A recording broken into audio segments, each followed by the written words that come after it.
ABP Ganga, खबर आपकी, जुबान आपकी। और इस वक्त की बड़ी खबर का रुख करते हैं। उत्तराखंड विधानसभा से 4 विधेयक पारित हुए हैं। उत्तराखंड लोक सेवा ईडब्ल्यूएस आरक्षण अधिनियम संशोधन विधेयक पारित हुआ। भू राजस्व अधिनियम 1901 में संशोधन विधेयक पारित हो गया है। उत्तराखंड शहीद आश्रित अनुग्रह अनुदान विधेयक भी पारित हो गया है और उत्तराखंड अधीनस्थ चयन आयोग संशोधन विधेयक पारित हो गया। विधानसभा सत्र कल 11 बजे तक के लिए स्थगित हो गया है। और हमारे साथ ब्यूरो चीफ अजीत सिंह राठी जुड़ गए हैं। अजीत जी, जिस तरीके से 4 विधेयक पारित हुए हैं, ये कितने महत्वपूर्ण है उत्तराखंड और उत्तराखंड वासियों के लिहाज से?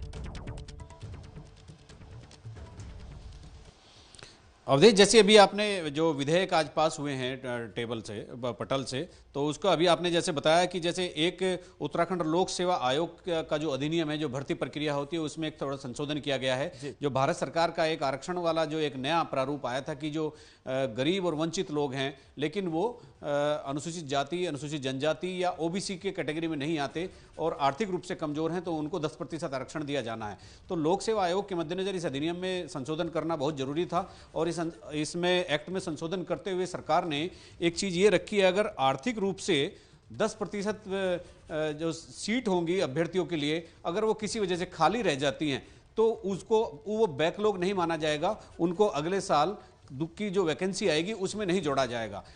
मान लिया जाए कि अगर 10 सीटें हैं और 10 अभ्यर्थी ऐसे नहीं मिलते जो इकोनॉमिकली कमजोर हैं और वो सीट कम रह जाती हैं, तो उसको फिर बैकलॉग नहीं माना जाएगा, वो उसी समय खत्म हो जाएगी। एक दूसरा एक बहुत महत्वपूर्ण विधेयक सरकार लेकर आई है, उत्तराखंड शहीद आश्रित अनुग्रह अनुदान विधेयक 2020। इसमें सरकार ने एक ये व्याख्या की है कि अगर सरहद पर या जंगी माहौल में कोई शहीद पैरामिलिट्री फोर्स का हो चाहे मिलिट्री का हो, अगर वो शहीद हो जाता है तो उनके परिवार को वो जो मिलने वाली एक अनुदान राशि है वो किस तरह से होगी। अभी उन्होंने इस एक्ट में थोड़ा सा दर्शाने की एक कोशिश की है, यानी शहीद के विवाहित होने की दशा में क्या होगा। अगर शहीद विवाहित है तो उसमें विधवा, जो उसकी वीर नारी होगी, विधवा होगी, उसको 60% धनराशि दी जाएगी और माता पिता चूंकि अगर उस पर डिपेंड थे तो उनको 40% धनराशि दी जाएगी। इसी तरह से इसकी एक लंबी व्याख्या की गई है कि किस तरह से अगर कोई शहीद की कोई विधवा बहन है, उसको भी अगर कुछ जाना है तो उसके लिए भी एक हिस्सेदारी रखी गई है। चूंकि इन मामलों को लेकर प्राय यह देखा गया है कि जो शहीद हो जाते हैं उनके बाद जो धनराशि मिलती है वो परिवार में झगड़े का कारण भी बन जाते हैं। कई बार महिलाएं पुनर्विवाह कर लेती हैं और सारा मुआवजा लेकर चली जाती हैं। दूसरी तरफ एक बहुत महत्वपूर्ण संशोधन भू राजस्व अधिनियम में किया गया है।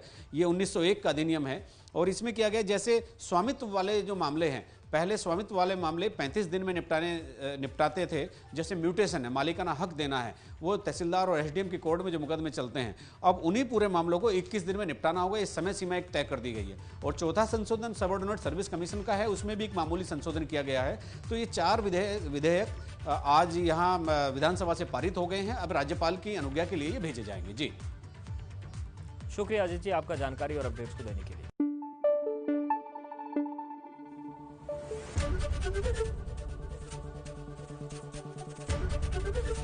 एबीपी गंगा, खबर आपकी, जुबान आपकी।